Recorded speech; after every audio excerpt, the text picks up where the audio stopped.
I have not seen a case so open and shut in my life. And the more that I read and the more details that I get into, I'm just shocked at how many lies were told, okay? Players in one of the ugliest Hollywood disputes in recent memory faced off in a New York City courtroom today. I believe that they are going to be able to prove in court that this was personal. Ryan Reynolds versus Justin Baldoni, all of the evidence points to that. Guys, be releasing more documents and text messages? Baldoni is making his move, having just launched a website that contains 168 pages of documents and hex codes. We're going to move as quickly as we possibly can and prove our innocence, where sometimes people judge you before they give you a chance. That's Justin Baldoni's lawyer, stepping out of the courthouse, where a gag order was not issued for Blake Lively. This saga is becoming more intense. Blake Lively and Justin Baldoni's legal teams arrived for a pre-trial hearing that many thought would be routine. However, it quickly became clear that this issue was far from ordinary. People were surprised when a gag order, which many expected to pass without a hitch,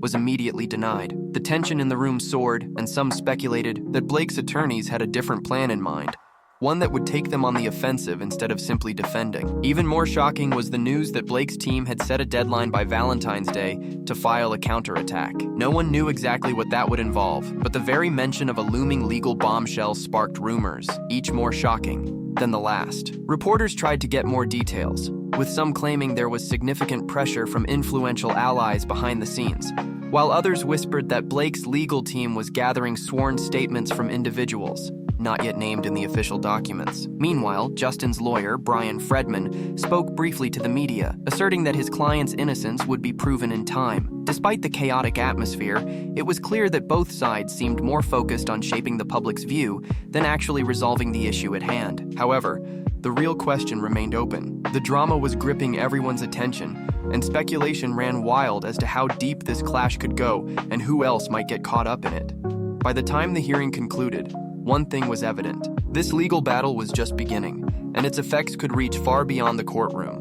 But that was only the beginning. What truly grabbed everyone's attention were harsh comments seemingly aimed at people once considered trusted allies. One particular instance highlighted how a simple conversation about script changes turned into finger-pointing and talk of sabotage. These individuals had once presented themselves as united, but the documents hinted that cracks had formed long ago. It was hard to tell if this was a real attempt to clear Justin's name, or if it was a calculated strategy to tarnish other names. Either way, it made everyone question how much of Hollywood's polished image was just a carefully constructed performance. To make things even more interesting, the footer of the website included a cryptic message suggesting more uploads, possibly even more damaging, would be coming soon. The entire situation felt like a high-stakes chess game, with every move being carefully planned to catch opponents off guard. However, those who thought the timeline was the biggest shock had not yet heard about Ryan Reynolds' surprising change of heart. Ryan had previously been seen as Justin's close friend and collaborator. They were photographed at fundraisers, charity events, and behind-the-scenes meetings, often exchanging kind words in interviews. At one point, Ryan even called Justin a wonderful collaborator, praising his dedication to every project. That praise seemed genuine, especially given their public smiles, but things changed when private messages from just months later were revealed. In these texts, Ryan allegedly called Justin a deranged predator, a comment that stunned fans who had thought the two shared mutual respect. It was a complete reversal from Ryan's earlier views, leading people to wonder what had changed. Did Ryan learn something new? Or was he pressured into changing his stance? Speculation ranged from personal conflicts over creative control to accusations that cast a shadow over the final production stages. Some conspiracy-minded onlookers even believed these sudden reversals were part of a clever strategy by a rival group to drive a wedge between high-profile figures in the middle of the legal turmoil.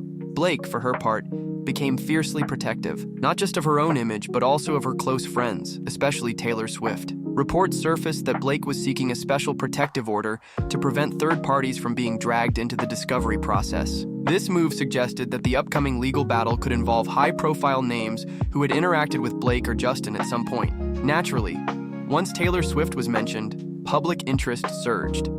Fans wanted to know if the pop star had unknowingly become involved in the drama. What was clear, though, was that Blake was prepared to fight tooth and nail in court to protect her personal circle from unwanted attention. Given the intensity of the dispute, many wondered whether this protective measure would be enough or if it signaled the beginning of even more conflict. For those following the daily updates, it felt like a fuse had been lit, and the spark was moving toward a massive explosion. A detail about the intimacy coordinator shed light on how deep these issues ran. The intimacy coordinator, while a behind-the-scenes role meant to keep actors safe during sensitive scenes, can also be a point of contention. Rumors suggested that disputes about creative direction and personal boundaries had led to tension behind the scenes. One crucial meeting organized by the coordinator was attended by many cast members, all eager to address potential issues and ensure everyone felt comfortable. Blake, however, was notably absent.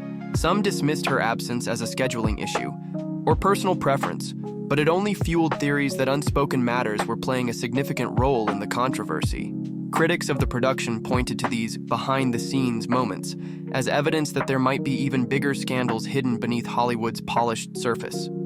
Supporters of Blake, however, argued that she was already well-versed in set protocols and didn't need to attend another meeting. By this point, the conversation had become a multi-layered drama, involving not just the stars but also lesser-known crew members who were now being questioned about every detail, from the wording of their NDAs to the length of their private meetings. What many didn't realize was that the testimonies from various cast and crew members would soon fuel even more intrigue. Interestingly, several key figures who had once supported Justin Baldoni now had second thoughts. One such person, Brandon Senar, had worked closely with Justin and had described him as warm and collaborative. According to these accounts, everyone got along smoothly on set, and morale was high. These statements painted a picture of harmony, which sharply contrasted with the damaging allegations found in texts shared online. Some of the same people who had praised Justin in public now appeared to express doubts about him behind closed doors. These contradictions forced everyone to wonder, were Hollywood stars really as friendly as they appeared, or was there a darker truth? At the same time, Blake had also received praise for her welcoming nature, with crew members recalling her thoughtful gestures to boost morale. Yet, these warm stories seemed at odds with her current role leading a fierce legal battle, preparing to release documents that might tarnish some people's reputations.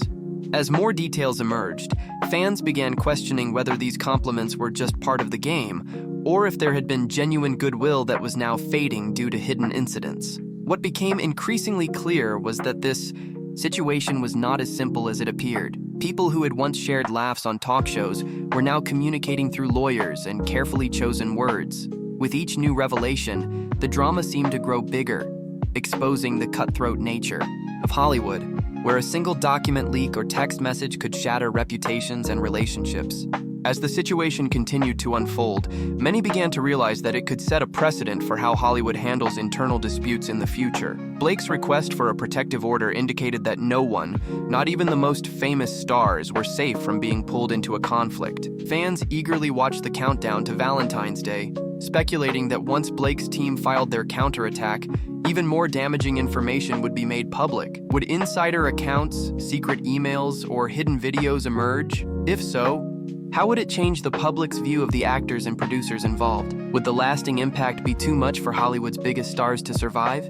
Justin Baldoni's carefully crafted website and documents suggest he believes the truth is on his side, while Ryan Reynolds' sudden shift from supportive collaborator to vocal critic shows a growing divide. Blake Lively, meanwhile, has shown she is willing to protect herself and those close to her, even if it means shocking the world with unexpected legal moves. All of this, set against the backdrop of a Hollywood where alliances can quickly unravel, makes one thing clear: the story is far from over.